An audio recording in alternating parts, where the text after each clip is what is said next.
Hello everyone, welcome to cook with master minds. இன்னைக்கு ஃபுல்கா எப்படி ரொம்ப சுலபமாக செய்கிறதுங்கிறத பற்றி தான் பார்க்க போகிறோம். இது ரொம்ப ஹெல்த்தியான ஐட்டம்.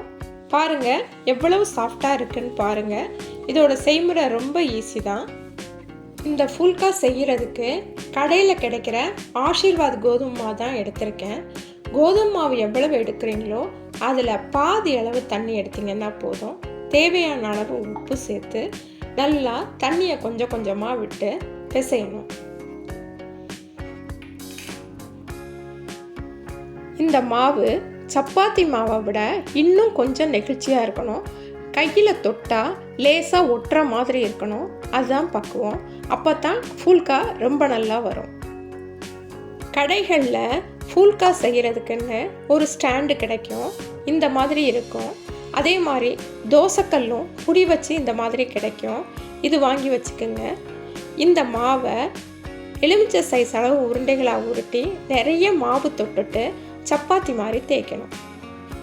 சப்பாத்தி தேய்க்கிறப்பவே கல்லையே சுட வச்சிடலாம். கொஞ்சம் கூட எண்ணெய் இருக்கக்கூடாது. அடுப்பு மிதமான தீயில இருக்கட்டும்.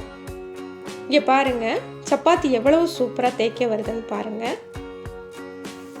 இந்த சப்பாத்தியை தேய்ச்சதுக்கப்புறம் நீங்கள் நல்லா தட்டிடுங்க. தட்டி ரெண்டு பக்கமும் அதில் உள்ள எக்ஸ்ட்ரா மாவையெல்லாம் எடுத்துட்டு சூடான கல்லில் இந்த தேய்ச்ச சப்பாத்தி மாவை போட்டுடலாம். இது இப்படியே ஒரு 30 செகண்ட் இருக்கட்டும்.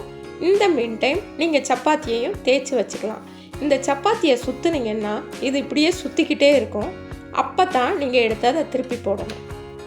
திருப்பி போட்டதுக்கப்புறம் 1 நிமிஷமாவது மீடியம் ஃப்ளேம்லேயே பின்பக்கம் நல்லா வேகணும். அடிப்பக்கம் நல்லா வெந்ததுக்கப்புறம் மேலே பபிள்ஸாக இந்த மாதிரி வரும். வந்ததுக்கப்புறம் சப்பாத்தியை திருப்பி போடுங்க.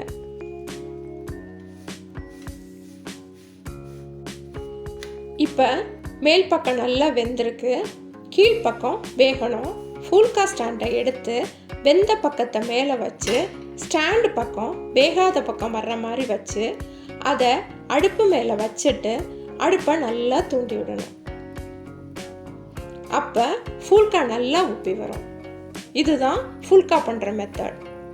இந்த மெத்தடில் பண்ணி பாருங்கள். ஃபுல்கா பண்ணுறது ரொம்ப ஈஸியாக இருக்கும்.